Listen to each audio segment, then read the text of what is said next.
Once you've transformed a photograph into a painting, you have the option of adding the appearance of physical surface texture. What is this?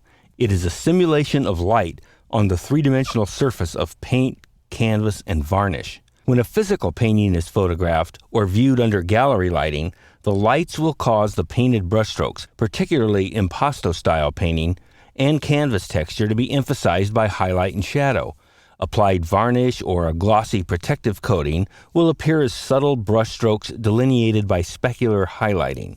These visible artifacts make up part of our perception of the painted physical object.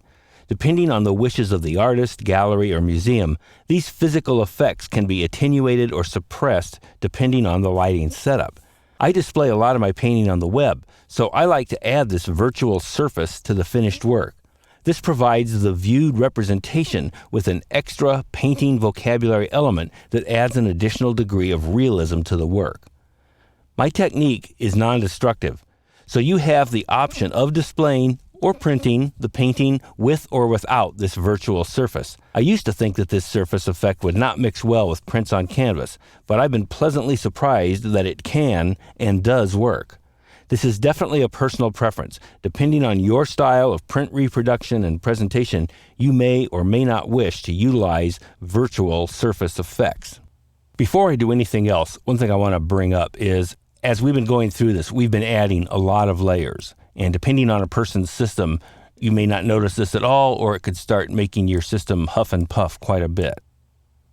What I'm going to do here is I'm going to flatten this image down, but I always make sure I have saved the layered version first. If I'm happy with all of the layering and the cloning that I've done, and I don't feel like it's going to be something I'll be going back to, then I'm free to, at this point, flatten this image down, and that relieves a whole lot of memory so that performance can jump back up if it's been bogged down at all. And you can do this anywhere in the process you want. I've let a whole bunch of layers build up here, and I think it's time for me to flatten it out.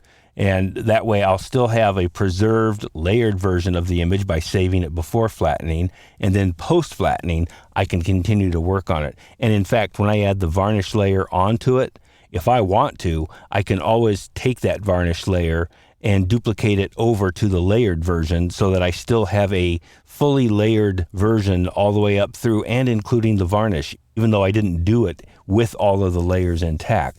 So it's just a way to help performance on your system. So let's go ahead and I'll go over to the layer menu, and right here at the bottom is flatten image. And we want to discard the reference layer too, that's fine. So now we've got a flattened version of this image, but we have saved the layered version previously, and I can go ahead with adding my varnish. So what I want to do is go to the Actions palette, and we're going to go to Create Varnish Layer, and let's click on that. And we get a little dialog here. It's just telling you that it is going to add the varnish layer. You're going to see in a moment when we hit continue that the layer style dialog will come up. You can just dismiss that a little bit later. I'll get into what you can do there. And then finally, you're going to want to make sure you use the varnish brush over in the tool presets in connection with this particular layer. So let's hit continue. And as it said, you can dismiss this for now. I'm going to go ahead and close this. And now we've got a latent varnish layer sitting there ready to be worked on.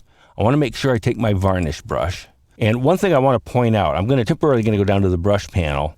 And in the texture panel, you want to keep this locked. As long as this is locked, you won't inadvertently be loading up other textures or changing the scale of it, because as we work through a painting, we want the scale and the texture to be honored all the way through. And if this is unchecked, you can get changes. All of a sudden you're working with more than one canvas texture. So be sure that you check that this is enabled. We've got our varnish coat, and I'm just going to try a little sample outside my area here just to see what I'm getting. And as you can see, it's applying brush strokes that are kind of raising the grain a bit, as well as imparting some of those brush strokes. That's what I want on my layer. I'm making my brush size a little larger here. And there's a couple of ways you can go about this. I just like kind of a general overall approach. It's almost like I'm applying a protective coat. But some people might want to use the brush to follow the shapes in the image so that it appears that that paint actually is raised, and you're certainly free to do that. I just tend to be a little more freeform here. I want it to be a recognizable textured surface, but I'm not too concerned about it following the exact painting elements within the image. Okay, let's take a look at how we can control this via the bevel and emboss layer style. So I'm going to double click on that, bring up its dialog. The primary way to control it is right here in the bevel and emboss depth slider. I'll turn it up so we can see what happens. These things take a little while to catch up, but you can see now it's really super thick varnish, more than we really want. But I just want to show you, you can totally control this. So if you want to raise the attenuation of it a bit, you certainly can do that. And there's two ways to do this. You can either use the control in here to set it visually the way you want it, or I'll show you another way to do it. Another key control right here is in the opacity slider for highlight mode. If I turn this up, it's going to attenuate the supposed highlights coming from above. And if I do the shadow opacity, it will attenuate from below. So now you can see we've got really over attenuated varnish, way more than we want it to be. As I said, you can control it from here, or you can go ahead and leave it over attenuated and then use the opacity slider of your varnish layer.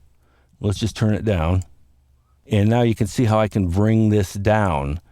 And sometimes I've found that kind of over attenuating it and then turning it down using opacity to control how much it's there is actually better than trying to control it strictly from the bevel panel itself. So now let's turn it on and off. And it looks pretty good. Although I can tell you right now, it looks great, but I wouldn't be surprised if I get away from this and come back a little later and look at it and realize, oh, it's way too strong. I generally use what I call my 50% rule. Whenever something looks really good, give it some time and then come back and turn it down by at least 50%. And you'll often be surprised that, oh, yeah, it was way overdone. Even at this point, like I say, this is too much. So I'm going to turn it down some more. And now I can turn it on and off. And it adds a nice, subtle dimension of texture without being obvious. It also looks like I didn't quite paint in here, so I'm going to paint in this area. The last thing I'll show you is if we go back to the bevel and emboss panel, you can also control the lighting from here. And I'm going to just turn this so it's directly overhead. That's a little more neutral as opposed to some angle. In a gallery in particular, it would be directly overhead. And you can see it slightly changed the attenuation of how the strokes and texturing looks. So you can also play with this, and this is all non-destructive, what we're doing here. So you can play quite a bit with the look of this varnish once you've applied it, and it's non-destructive, which is great. So that's applying varnish. As I said, this is a highly personalized element of the painting. You may or may not choose to use it. You may choose to use it for display on the web and then shut it off when you print, or you may want to print with it on. As I said, I've been pleasantly surprised that this actually does work when it's printed on canvas. You'd think it somehow would interfere, but in most cases it actually enhances the sense of three-dimensionality. This is varnish.